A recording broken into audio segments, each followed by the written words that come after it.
படுது. உடல்ல தேங்கி இருக்கிற கழிவுகளை வெளியேற்றுறதுக்காக வெப்பத்தை நம்மளோட உடல் உருவாக்குது. அதே போல கழிவுகள் தேக்கமில்லாத உடல்ல குறிப்பிட்ட பகுதி சோர்வடைஞ்சிருந்தா அதை முழுமையா இயங்க வைக்கிறதுக்கும் வெப்பம் உருவாகுது. இந்த 2 சூழல்கள்ல உருவாகிற வெப்பத்தை தான் நாம காய்ச்சல் அப்படின்னு சொல்றோம். இதே கழிவு தேக்கம் மூளை பகுதியில இருந்தா நம்மளோட உடல் என்ன செய்யும்? கழிவை வெளியேற்றுறதுக்கு தேவையான வெப்ப சூழ்நிலையை உருவாக்கி அதிக அளவுல மூளை பகுதிக்கு இரத்த ஓட்டத்தை ஏற்படுத்தும். இந்த மாதிரி செயல்கள் மூலம் மூளை பகுதியில் தேங்கி இருக்கிற கழிவுகளை வெளியேற்றுறதுக்கு உடல் முயற்சி செய்யும். இந்த முயற்சியின் போது உடல்ல இருக்கிற ஒட்டுமொத்த ரத்தமும் அதிக அழுத்தத்தோட தலைப்பகுதியை நோக்கி ஓட தொடங்குது.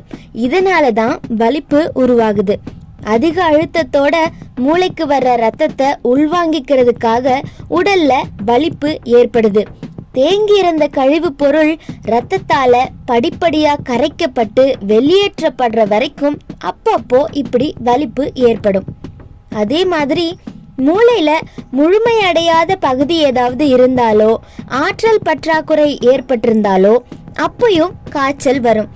உடல்ல இருக்கிற ரத்தம் அதிக அழுத்தத்தோட மூளையை நோக்கி பாயும். ஏன்னா ரத்த ஓட்டத்தோட வழியா தானே சக்தி அளிக்க முடியும். மூளையோட முழு வளர்ச்சி ஏற்படுற வரைக்கும் அல்லது ஆற்றல் பற்றாக்குறை சமனாகும் வரைக்கும் அப்பப்போ காய்ச்சல் வர்றதும் வலிப்பு வர்றதும் தொடரும். கழிவு தேக்கம் நீங்கிட்டாலோ இல்ல மூளை பகுதியோட வளர்ச்சியும் ஆற்றலும் முழுமையாகிட்டாலோ வலிப்பு வர்றது சரியாகிடும். மூளை பகுதியை சரி செய்யறதுக்காக மூளையை நோக்கி ரத்தத்தை ஓட செய்யறதும் அதிக அழுத்தத்தை ஏற்படுத்துறதும் நம்மளோட எதிர்ப்பு சக்தி தான். சாதாரண காயங்கள் ஏற்பட்டு சில நாட்கள் ஆனா புண்ணோட மேற்பகுதியில ரத்தம் உறைஞ்சு கடினமான பகுதியா மாறுறத நம்ம பார்த்திருப்போம். அப்படி புண் ஆறும்போது காயத்தை சுத்தி அரிப்பு ஏற்படும். அதே மாதிரியானது தான் வலிப்பும். வலிப்பு காய்ச்சல் வந்த எல்லாருக்கும் ஏற்படுறதில்ல.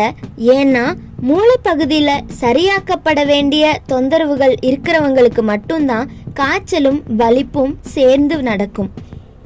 மற்ற பகுதிகளை சீர் பண்றதுக்காக ஏற்படுற காய்ச்சலின் போது வலிப்பு ஏற்படுறது கிடையாது.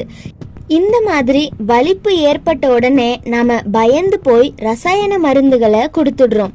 இந்த ரசாயன மருந்துகள் வலிப்பை கட்டுப்படுத்துறதுக்கு பதிலாக இரத்த ஓட்டத்தை குறைச்சு காய்ச்சலை நிறுத்திடுது. இன்னும் சிலருக்கு தூக்க மாத்திரைகள் கொடுக்கப்பட்டு நோயாளி தூங்க வைக்கப்படுறாங்க. இது தற்காலிகமா